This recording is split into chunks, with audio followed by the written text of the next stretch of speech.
아름다우신 주님을 찬양하기를 원합니다. 주님의 아름다우심을 우리가 높여드리기 원합니다. 주께서 지으신 모든 세계, 주께서 지으신 모든 세계, 그 영광 볼 때에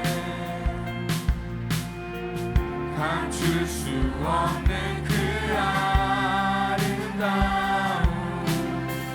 나의 노래 되네. 주 얼굴 대할 때에, 주 얼굴 대할 때에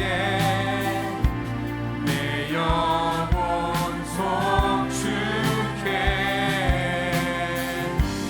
아름다운 주 이름 내 영혼 선포해.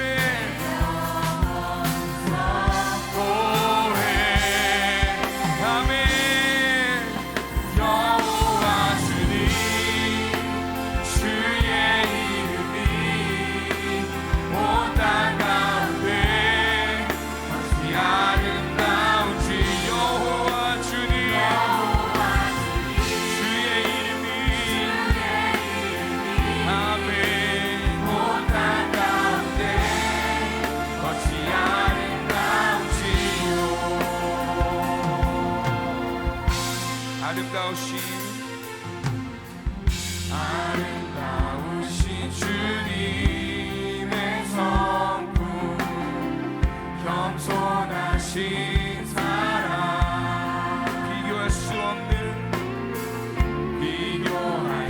없는 그의 일, 영원히 노래. 주 얼굴 대할 때에, 주 얼굴 대할 때에 내 영혼 송축해. 아름다운 그 이름 내 영혼 선포해. 아멘. 여호와 주님, 여호와 주님, 주의 이름이 온 땅 가운데 여호와 주님, 주의 이름이 온 땅 가운데 어찌 아름다운 여호와 주님, 주의 이름이 온 땅 가운데 어찌 아름다운 여호와 주님, 주의 이름이 온 땅 가운데 어찌 아름다운지요. 주 얼굴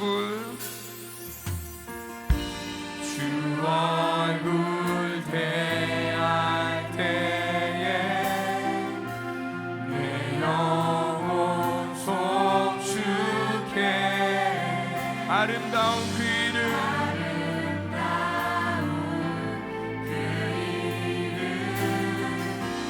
내 영혼 주 얼굴 대할 때에, 주 얼굴 대할 때에 내 영혼 성축해. 아름다운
왕의 왕 빛나는 왕의 왕 영광의 주님 온 땅 기뻐하라 온 땅 기뻐하라 광채의 옷 입고 광채의 옷 입고 어둠을 물리쳐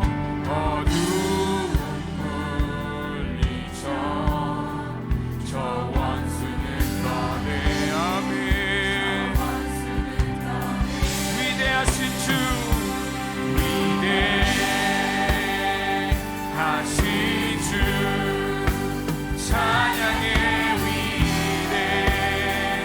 위대하신 주 모두 알게 되리라 위대하신 주 우리 이절을 찬양합니다. 영원한 주의 주 영원한 주의 주 주는 시간의 주관자 시간의 주관자 알파와 오메가 알파와 오메가 알파와 오메가 삼위의 하나님 삼위의 하나님 아바 성령 예수 아바 성령 예수 사자와 사자와 위대하신 주 위대하신 주 사랑의 위대하신 주 모두 알게 되리라 위대하신 주 모든 이름 위에 뛰어나신 이름 모든 이름 위에 뛰어난 이름 다 찬양해 다 찬양해 위대하신 주 다시 한번 모든 이름 위에 뛰어나신 이름 모든 이름 위에 뛰어난 이름 모두 다 찬양해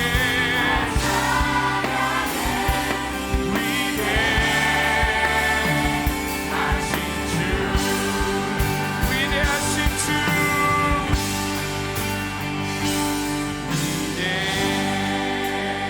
위대하신 주 찬양의 위대하신 주 모두 알게 되리라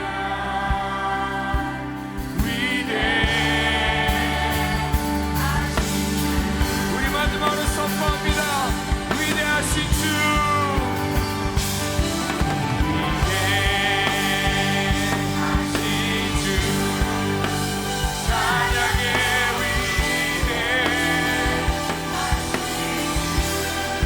모두 알게 되리라 위대하신 주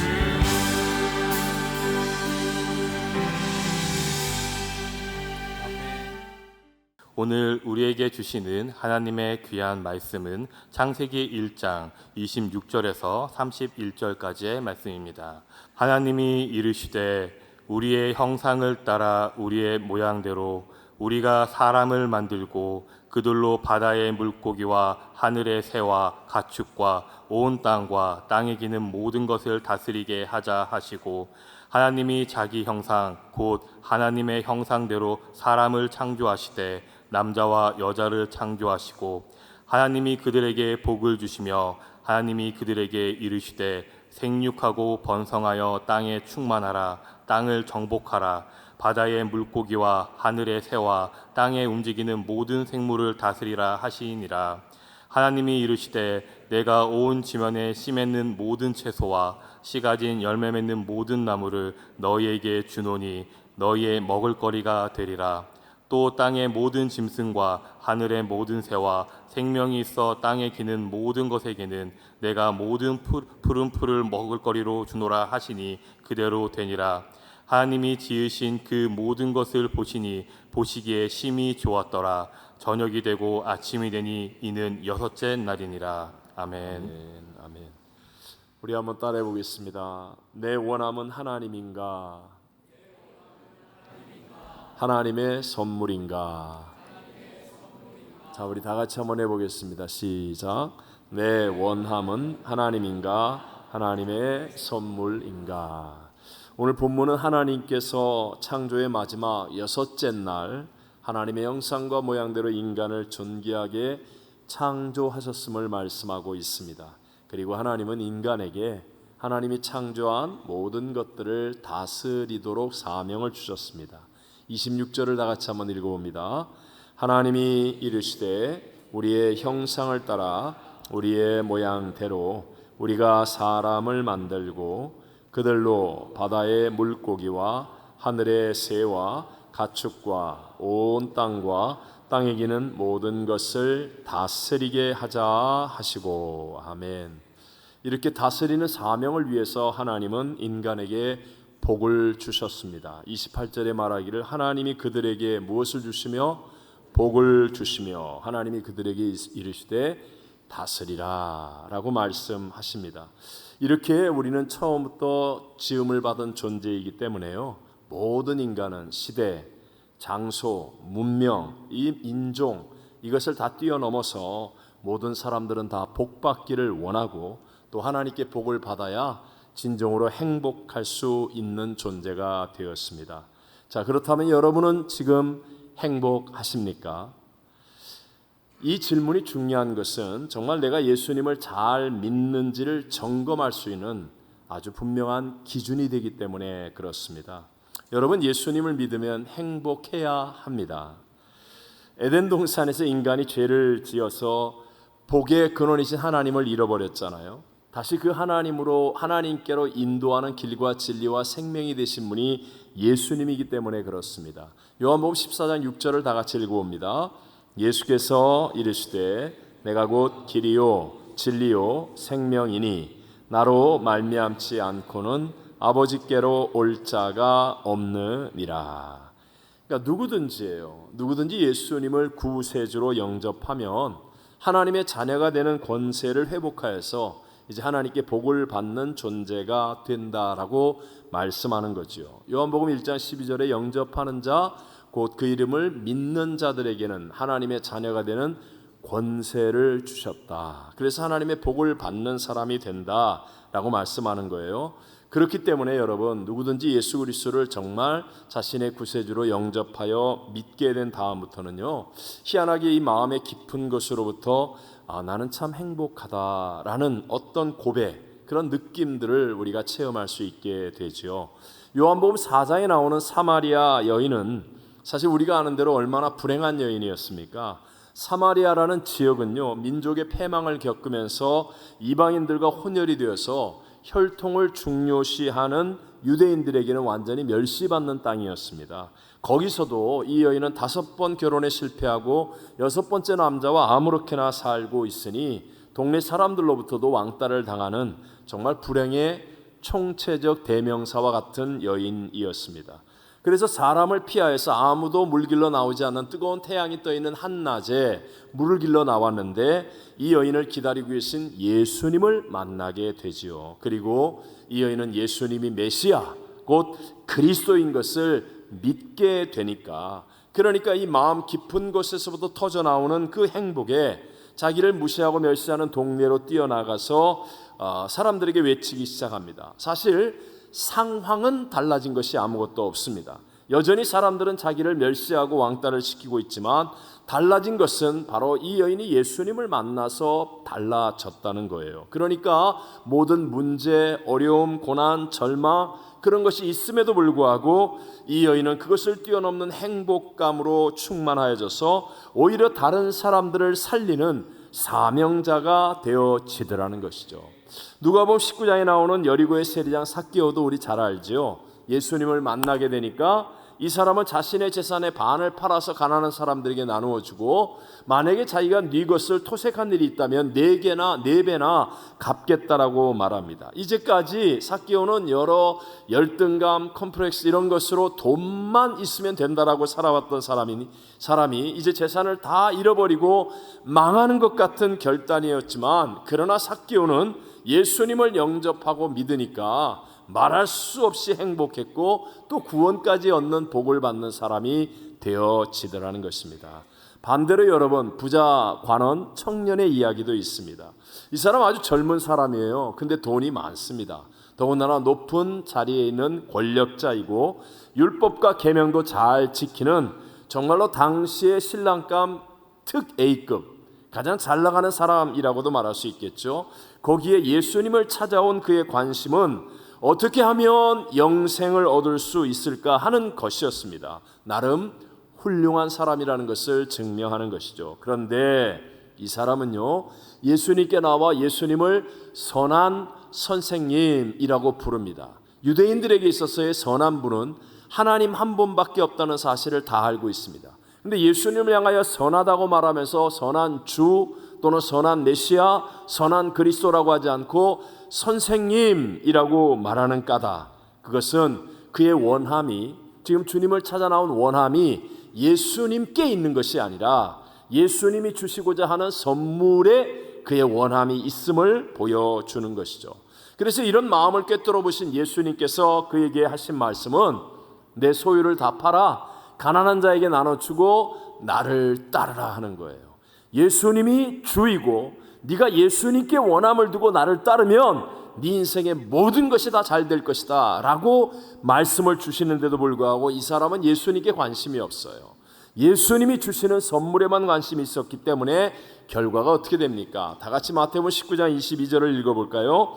그 청년이 재물이 많음으로 이 말씀을 듣고 근심하여 가니라. 즉 이 청년은 정말 세상적으로는 뛰어나고 훌륭했지만 그의 주님의 원함, 주님 앞에 나올 때의 원함이 하나님께 있지 않고 선물에 있었기 때문에 결국은 실패하는 사람이 되었음을 보여줍니다. 지금 이 자리에 우리와 함께 하시는 예수님은 동일하신 분이십니다. 내가 만약에 예수님을 주로 믿고 영접하게 된다면, 그렇다면 우리도 이 사마리아 여인이나 삭개오와 같이 정말 우리는 행복한 사람이 될 수 있지만, 반대로 부자가 하는 청년처럼 주님께는 관심이 없고 그저 선물에만 관심이 있다면 뭔가 교회를 나오기도 하고 신앙생활을 하는 것 같은데 인생의 삶에 참된 기쁨과 감격을 못 누린 채 늘 근심하며 사는 그런 사람이 될 수도 있다는 것이죠. 자, 그렇다면 다시 한번 여러분에게 질문할 텐데 여러분 뭐라고 대답하시겠습니까? 여러분은 지금 예수 그리스도를 믿어서 행복하십니까? 여러분 정말 자기 자신에게 똑바로 대답할 수 있어야 됩니다. 제가 파라과이에서 처음 교회를 개척하고 17년 정도를 사역할 때 미숙했지만 부족함이 많았겠지만 그러나 정말 열심히는 했습니다. 열심히. 그래서 하나님이 불쌍히 여기시고 은혜를 베풀어 주셔서 무에서 유를 이루는 놀라운 부흥도 성장도 경험할 수 있게 해주셨습니다.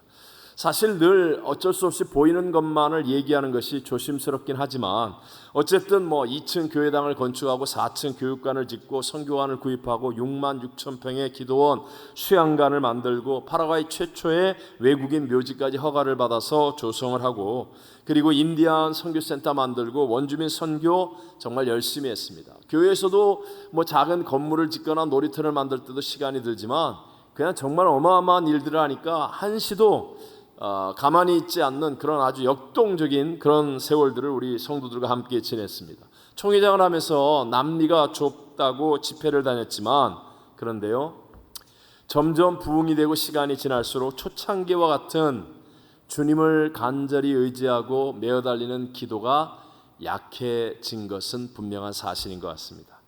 제가 설교를 준비하면서 만약에 그때 누군가가 저에게 당신은 지금 행복하십니까? 라고 이렇게 물었다면 제가 선뜻 대답하지 못했겠구나 라는 생각이 문득 제 자신에게 들었습니다. 언제부터인가 열심히 하나님의 일을 하는 거예요. 교회를 하는데, 그런데 나의 중심이 하나님보다도 쉽게 말하면 하나님의 선물들, 눈에 보이는 건축이라든가 선교 활동이라든가 총회나 지역사회를 섬기는 일 등 막 이런 데에 더 많이 애를 쓰고 마음을 빼앗겼지 않았는가라는 생각을 해봅니다. 하나님은 그런 저를 조용히 목사님을 통해서 갑자기 상파울로로 임지 이동을 명령하셨습니다. 파라과이에 있을 때는 비록 작은 도시였지만 그래도 나름대로 거의 다 이루었다라고 하는 그런 내가 뭔가를 해볼 수 있는 분위기에 살겠다면 상폴로는 정말 절망적인 환경이었습니다. 다윗의 광야 생활과 같이 세상에 내몰리고 쫓기는 다급하고 어려운 그런 상황이었어요. 붙들 수 있는 것, 의지할 수 있는 것이 아무것도 없었기 때문에 주님 한 분밖에는 없더라. 그래서 정말 주님 한 분을 붙잡기 위해 예배와 기도에 거의 목숨을 걸다시피 했다라고 표현할 수 있습니다. 파라과이보다 훨씬 더 어렵고 힘들었지만 또 그만큼 하나님 주신 놀라운 기적, 큰 역사들도 많이 일어났던 것도 사실이에요. 하지만 제가 그런 어떤 힘들었다, 기적이 일어났다 이런 상황이 아니라 정말로 예배와 기도에 목숨을 걸고 예수님 붙잡았더니 예수님 때문에 너무너무 행복한 목회를 했어요. 그래서 제가 미국에서 종종 전 상파울에 참 정말 행복한 목회를 했습니다. 그랬더니 그때 당시에 저희 교회 분이 날 보고 그러더라고요. 미국은 행복 안 하세요? 그러더라고요. 그래서 정신 차리고 말을 조심해야 되겠다. 근데 사실 5년이 안 되는 짧은 시간 정말 어려운 환경 속에 있었는데 내게 그렇게 아름답고 소중한 기억, 행복한 시간이 될 수 있었던 이유는 어떤 일 때문이 아니에요. 일 때문이 아니라 예수님 때문에. 정말로 예수님을 바라보고 예수님을 붙잡고 예수님과 함께 했었기 때문에. 여러분, 지금 동일합니다. 여러분의 원함이 하나님인가 아니면 하나님의 선물인가? 여기에 의해서 여러분의 수고와 애씀이 행복이 될 수도 있고 그렇지 않을 수도 있다는 사실을 여러분 분명히 깨닫게 되시기를 바랍니다. 혹시 내가 열심히 나름대로 교회 생활하면서 예수 열심히 잘 믿었는 줄 알았는데 그날 주님 앞에서 너는 내가 아니라 내가 줄 선물, 축복이나 성공 이런 것을 바라보고 그것으로 기뻐하는 사람이었다 라고 깨닫게 되어진다면 그건 정말 심각한 문제일 것입니다. 나더러 주여 주여 하는 자마다 다 하나님 나라에 들어갈 것이 아니요 라고 말씀하신 이 어마어마한 하나님의 경고와 같은 메시지죠. 그러므로 여러분, 저와 여러분의 지금 나의 믿음은 올바른가? 내가 정말 하나님인가 아니면 하나님의 선물에 마음을 두고 있는가 점검해야 한다는 것이죠. 여러분, 일식이라고 하는 현상을 아시죠? 달이 태양을 가려서 낮인데도 불구하고 깜깜한 밤처럼 되는 현상입니다. 사실 태양의 지름은 달의 지름보다 400배나 큽니다. 그러니까 이게 크기 차이로 얘기하면 거의 16만 배의 차이가 날 정도로 엄청난 차이가 있는 거예요. 그런데도 불구하고 달이 지구와 가까이 있기 때문에 멀리 있는 태양을 가릴 수 있다는 거예요. 마찬가지로 지금 우리를 도적질하고 죽여 멸망시키는 원수마귀가 세상을 우리 앞에 가까이 두는 겁니다. 세상이 자꾸 내 눈앞에 커 보이는 거예요. 그리고 하나님은 멀리 계셔서 안 보입니다. 그러면 우리 하나님의 좋은 것들을 못 보게 된다는 거죠. 에덴 동산의 아담과 하와를 보십시오. 그들의 원함이 하나님일 때는요, 하나님과 가까웠어요.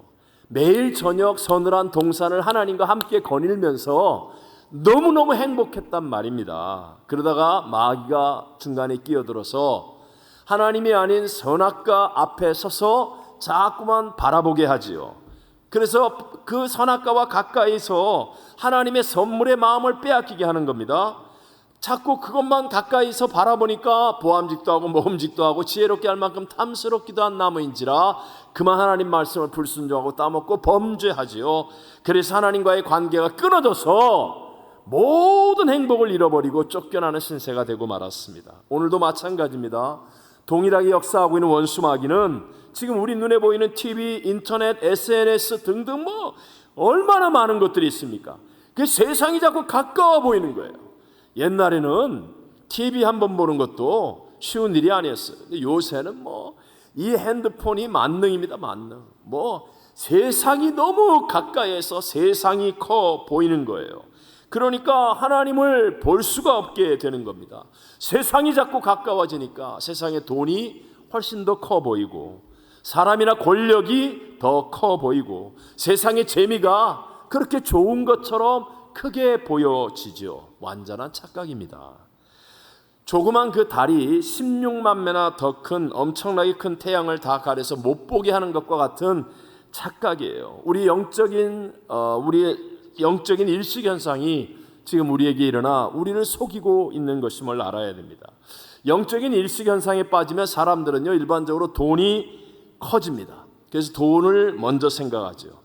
하지만 사람들이 연구한 결과에도요, 연소득이 7만 5천 불 정도까지는 돈이 좀 행복지수를 높여줄 수 있지만 그 다음부터는 정체되거나 낮아지게 한다고 그러죠. 왜냐하면 그 이상을 자꾸 얻으려고 하고 유지하려고 하면 돈 하다가 잠깐은 가난에서 벗어나고 뭔가를 채워주는 것 같아서 행복한 것 같은데 계속 돈 하면서 신경 쓰게 되고 매달리게 되고 가족관계가 소홀해지게 되고 이웃과도 뭔가 갈등이 생겨지고 멀어지고 삶에도 여유가 없어져 버리고, 그래서 결국은 행복지수가 떨어진다는 것 하나님을 모르는 세상 사람들도 압니다. 결혼도 마찬가지 아닙니까? 결혼해서 2년 동안은 거의 대부분의 사람들이 행복지수가 올라갑니다. 그런데 사람은 완전하지 않잖아요. 2년 정도가 지나면 그 행복지수가 제자리로 돌아오거나 나 혼자 있을 때가 더 좋았어 하면서 불행을 느끼는 행복지수가 떨어지는 사람들도 많이 있다는 것이죠. 세상의 모든 일이 다 이렇습니다.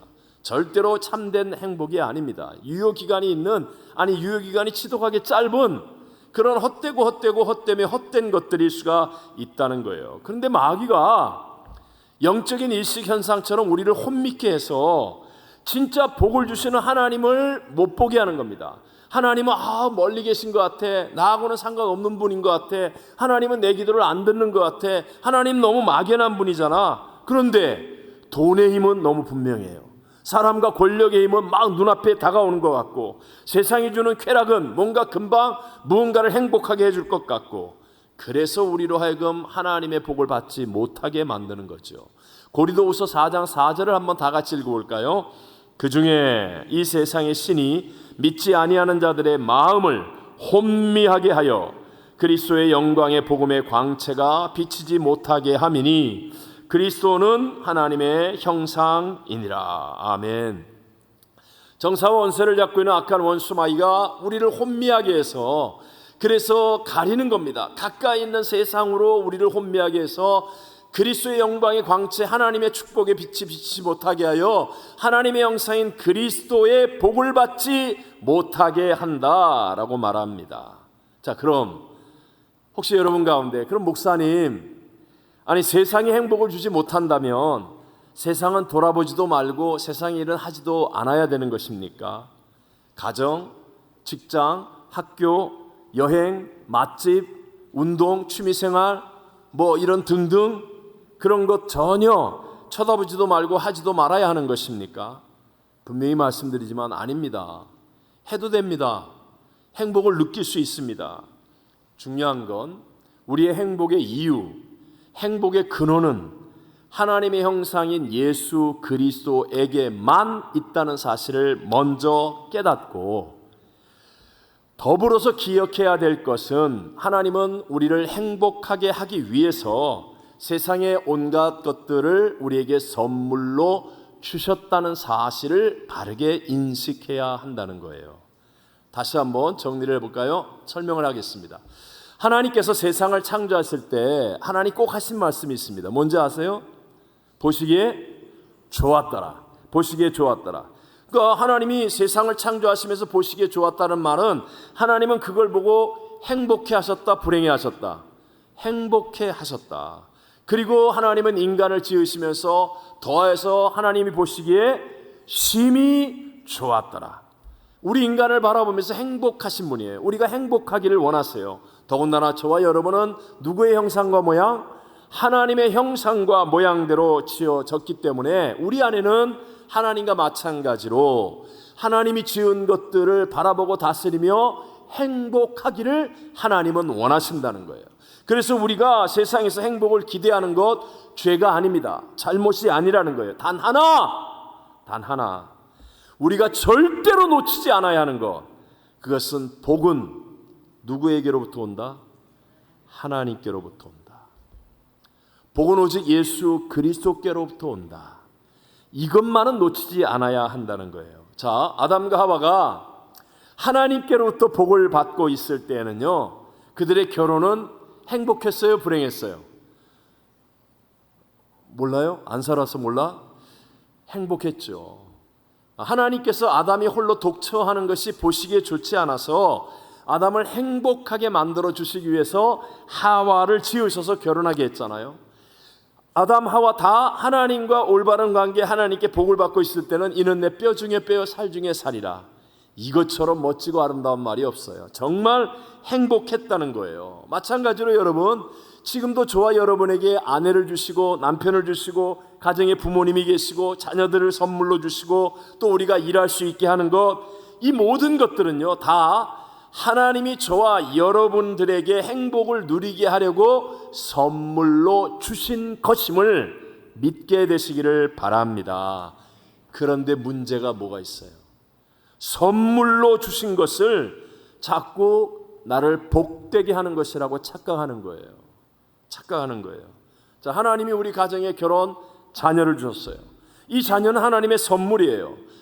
하나님이 복을 주심을 알고 먼저 하나님을 찾고 구해야 행복하는 거예요. 자녀를 바라보면서 공부를 좀 잘해도 못해도 뭐 어떻게 돼도 행복할 수 있어요. 그런데 선물로 주신 자녀가 복인 줄 알아요. 복. 그래서 자꾸 내 새끼 복댕이 그러면서 하나님을 생각 안 하고 자식 때문에 행복이 오락가락하는 거예요. 그러면 이 자식은 우상이 되는 거예요. 우상이 되어서 그것으로 하나님의 징계와 심판이 임하고 우리의 삶에 복의 선물이 아니라 고통의 원인이 되어줄 수밖에 없다는 것입니다. 이걸 명심하셔야 돼요. 복은 오직 누구에게로부터 온다? 하나님. 나머지 우리가 행복할 수 있도록 주신 것은 무엇이다? 선물이 복이 아니라는 거예요. 선물이 복의 이유가 아니라는 거예요. 하나님이 복의 이유가 되어서, 그러면 내게 선물로 주신 것이 다 우리를 행복하게 만드는 것이 될 수 있다는 것. 자, 지금 여러분들의 행복의 이유, 행복의 원인은 무엇입니까?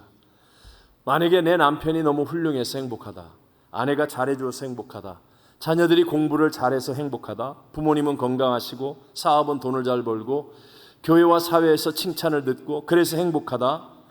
여러분, 이게 만약에 여러분의 행복의 이유라고 한다면 여러분은 얼마 가지 않아서 그 행복 잃어버립니다. 깨어집니다.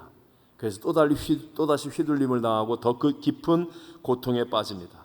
혹시 아직까지 나 그래도 행복한데요 라고 생각할지라도 여러분은 참된 행복과 평안과 기쁨을 아직 모르고 있는 거예요. 미혹된 삶을 살거나 아니면 헛된 꿈을 꾸면서 계속 잃어버릴까 봐 두려워하고 염려하고 근심하는 삶을 감추고 살아가고 있는 것에 불과합니다. 다시 한번 명심해야 될 것, 우리에게 복을 주시는 분은 누구다? 하나님. 하나님만이 우리에게 영원하고 참된 행복을 누릴 수 있게 만들어 주시는 거예요.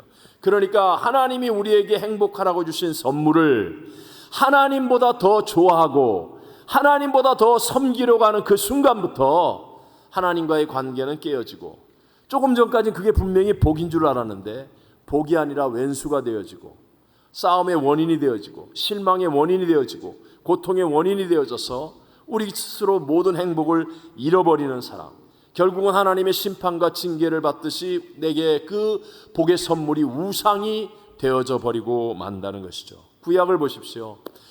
구약에서 하나님이 복 주시며 선택한 이스라엘 백성들, 하나님 복 주셔서 참 놀라운 승리와 많은 것들을 누리잖아요. 근데 그 복을 받고 난 다음에 복의 선물을 또 하나님보다 더 좋아하고 섬기면서 우상으로 만드는 거예요. 그러니까 결국은 또 심판을 받고 복을 잃어버리고, 이 일이 계속하여 반복되는 이유가 여기 있다는 거예요.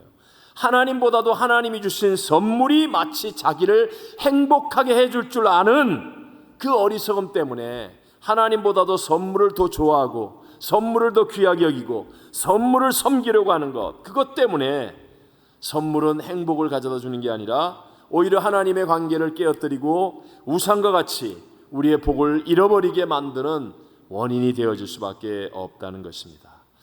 하나님께서 저를 남미에서 이 미국으로 사역하도록 부르셨을 때 제가 처음에는 정말 내심 당황했었습니다.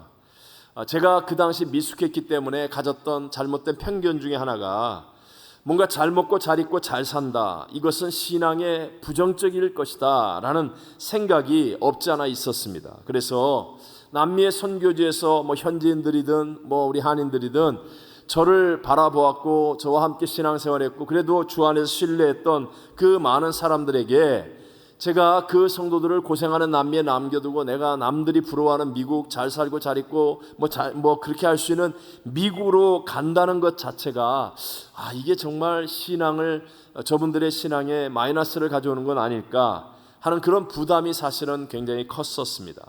그때 하나님 앞에 기도할 때 하나님께서 제게 정말 확실하게 깨우쳐 주셨습니다.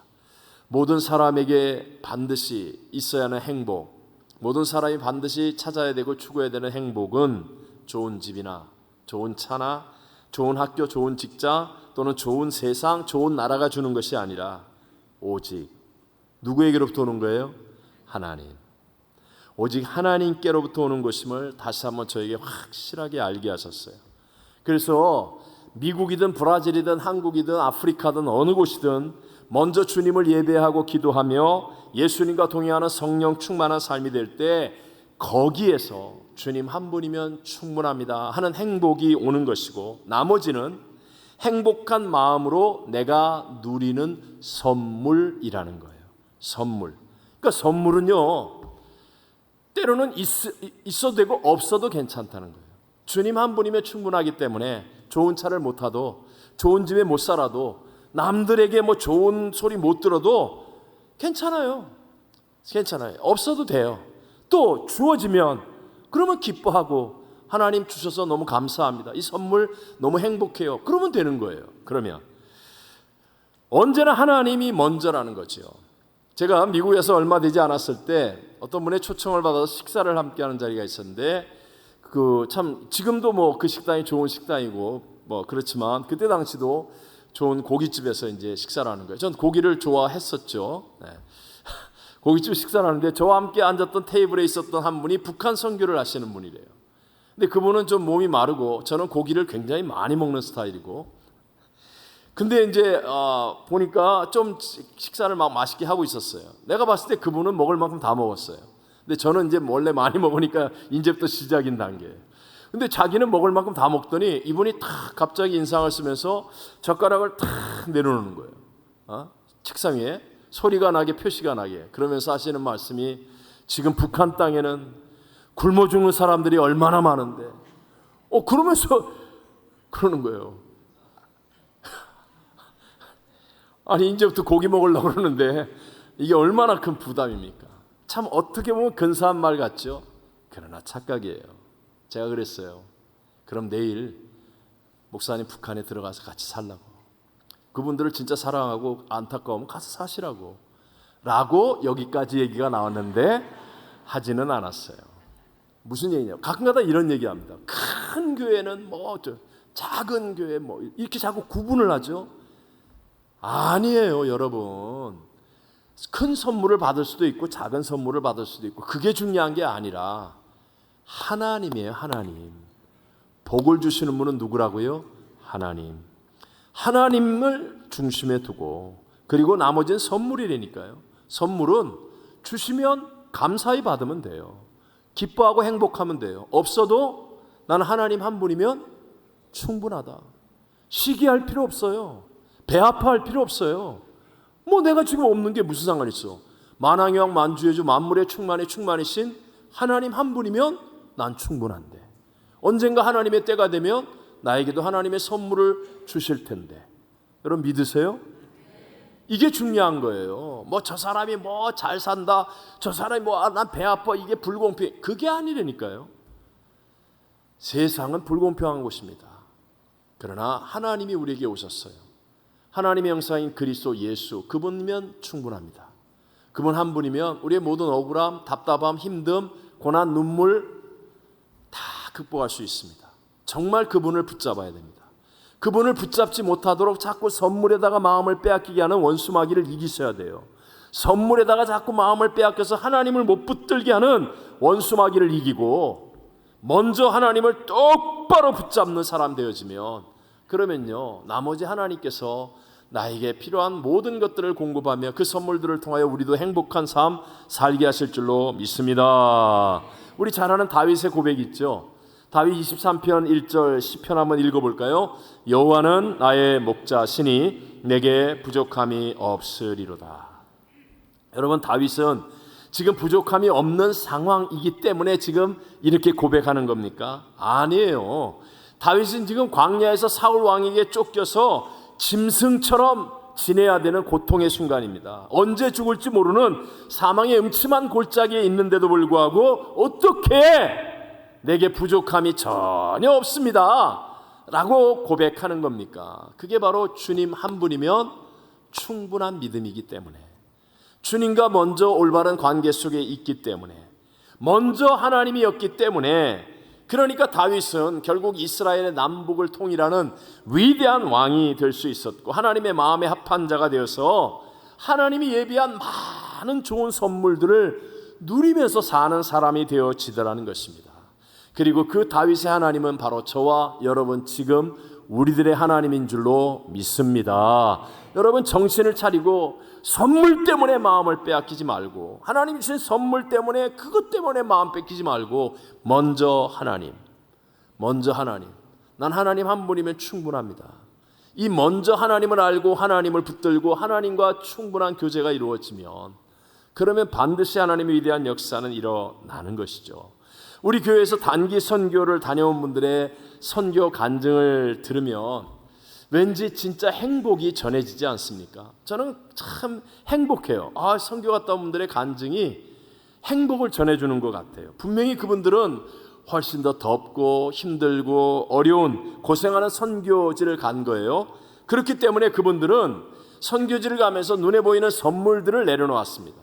선물들에게 마음을 빼앗길 게 없어. 선교지 가면 뭐 다 고생하는 거니까. 그러면서 하나님께 집중하는 거예요. 그래서 하나님을 순종하고 하나님을 바라보고 하나님을 증거하려고 하고 하나님과의 올바른 관계가 이루어집니다. 그랬더니 선교지에 가서 자기가 주고 올 줄 알았는데 하나님께 먼저 집중했더니 오히려 자기가 더 많은 선물들을 받아오더라. 이게 바로 그분들의 간증들 다 아니겠습니까? 기도를 해도 마찬가지예요. 하나님을 향한 마음이 있고 하나님의 응답받아야 되는데 사람에게 보여주기 위한 어떤 기도의 선물에다가 마음을 다 빼앗기는 사람, 봉사를 하거나 헌금을 해도 정말 하나님께 마음을 두는 사람이 있고 남들에게 보여주기 위해서, 칭찬 듣기 위해서, 인정받기 위해서 봉사하면서 이런 거 해가지고 직분 받고 뭐 사람들한테 뭐 대접받고 이런 선물들의 마음을 먼저 빼앗기는 사람. 이번 성경암송대회가 얼마 안 남았죠. 성경암송대회도 정말 하나님의 말씀, 하나님께 원함을 두고 성경을 암송하는 사람 있고, 또 어떤 사람은 이번에 암송해갖고 얼마를 받아야지 아니면 암송함으로 자기의 자존심을 세우고 남들에게 자랑하고 이렇게 선물들에 먼저 마음을 빼앗기는, 이럴 수 있다라는 거죠. 그러므로 어떤 일을 할지라도 저와 여러분의 원함이 하나님의 선물이 아니라 먼저 하나님이 되셔서, 그래서 정말 참된 행복을 누릴 수 있게 되시기를 주의 이름으로 축원합니다. 제가 마지막으로 이 간증하고 마치려고 해요. 한국의 목사님 한 분이 셋째 아이가 생겼어요. 그래서 이제 사모님이 병원에 가서 검사를 했는데 다운 증후군 장애아라는 것이었습니다. 열심히 사역하시던 목사님이 자기도 모르게 갑자기 마음이 무너지면서 자꾸 하나님으로 또 멀어지는 거예요. 그래도 정말 새벽기도 빠지지 않고 계속 나가고 있었는데 어느 날 성령의 너무나 강력하고 분명한 음성이 새벽기도 중에 마음에 들리더랍니다. 나 하나면 충분하다고 하지 않았느냐? 그런데 지금 보니 그것이 아니구나. 너는 환경이 좋아지고 교회가 부흥되고 교인들이 잘해주고 자녀들이 내가 원하는 대로 잘 되어야 기쁘지 나로는 기뻐하지 않는구나. 나 하나면 충분한 것이 아니냐. 그때 목사님은요 자기의 믿음의 실상을 보면서 완전히 깨어졌답니다. 그리고 말할 수 없는 회개 기도가 터졌는데 그 회개 기도 중에서 하나님의 마음이 가슴 깊이 깨달아지기 시작하는 거예요. 하나님이 이 아이를 위해서 우리를 택하셨구나. 한국은 아이가 생기면 검사를 한다. 다운 증후군 가능성만 있어도 낙태를 권유하는데 하나님은 이 아이를 어느 가정에 보내야 이 아이가 태어날 수 있을까를 고민하셨고 우리 부부가 하나님의 택함을 받았구나 하는 사실이 깨달아지는 거예요. 그러면서 눈물로 하나님 한 분이면 충분하다는 이 마음을 회복하니까 그 다운 증후군 장애 아이도 너무너무 선물로 행복함을 가져다 주더라는 거예요. 사모님도 이제 장애아라는 사실을 뱃속에 있는 아이가 장애아라는 사실을 알고 속으로 울었는데 사모님도 기도하는 중에 하나님께서 갑자기 그 옛날 큰 아이의 모습을 이렇게 떠올려 주시면서 마음에 큰 깨달음을 주셨어요. 큰 아이가 6살 때 크리스마스였는데 사모님과 목사님이 정성을 다해서 준비한 선물을 주었답니다. 좋은 장난감, 자기들에게는 정말 좋은 장난감을 사 주었는데 이 아이가 자기가 원하는 것이 아니라고 하면서 그냥 장난감을 벽에 집어 던지고 그냥 막 울고불고 때를 쓴 거예요. 그 아이의 모습이 갑자기 선명하게 떠오르면서 깨달음이 다가왔습니다. 하나님은 지금 내 복 중에 너무 귀한 선물을 주셨는데 내가 원하는 것과 다르다고 하나님 마음을 아프게 하는 불평을 하는구나. 이것이 깨달아지면서 회개가 나오더라는 거예요. 이 사모님 평소에 늘 어떤 사랑의 성품 또는 천국 소망을 가지고 목회를 잘 보필하는 사람이 되겠다고 기도를 해보셨는데 그런데 자기 복 중에는 이 자녀의 장애를 통해서 하나님과 함께 하게 됨을 확실하게 깨달을 수 있게 됐다는 거예요. 그러면서 자기가 변화되는 그 과정을 지나게 되었다. 여러분 보십시오. 자신과 남편과 아내, 가정이 먼저 하나님을 만나고 그리고 주님과 함께 하니까 그 장애 아들조차도 하나님이 주시는 소중한 선물이 되어서 그 가정을 빛나게 하고 행복하게 만들어 주는 줄로 믿습니다. 오늘 하나님은요 정말 위대하신 분입니다. 우리가 상상하지 못할 창조주이며 모든 것을 다스리고 어떤 것도 선으로 바꾸실 수 있는 분입니다. 오늘 하나님은 모든 복이 하나님께로부터만 온다는 것을 우리가 알기를 원합니다. 그리고 우리가 선물의 마음을 빼앗기고 선물을 좋아하고 선물을 섬기며 우상 숭배하는 것처럼 하나님을 잃어버리지 않기를 원하십니다. 여러분, 지금 예배드리는 저와 여러분의 원함은 하나님입니까? 아니면 하나님의 선물입니까?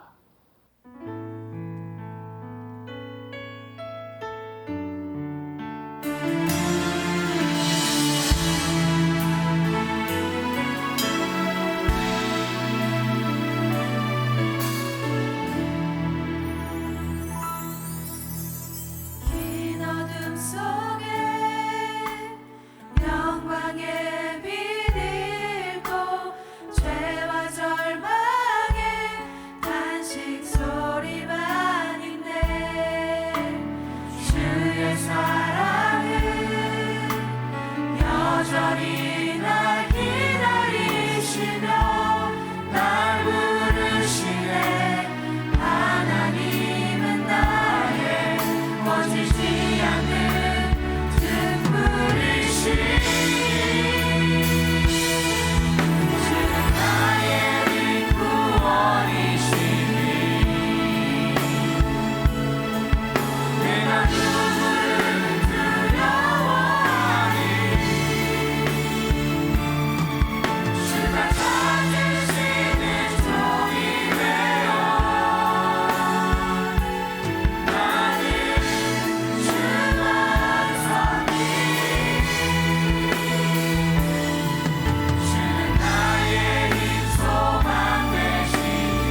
지금은 우리 구주 예수 그리스도의 무한하신 은혜와 하나님 아버지의 변치 않으시며 영원하신 사랑하심과 보혜사 성령 하나님 언제나 어디서나 함께 하시며 충만케 하심이 오늘 예배드린 모든 성도들 위해 열방을 품고 중보 기도하는 선교지와 선교사님들 위해 브라질 집회 선교 위에 영원토록 함께 계실지어다. 아멘.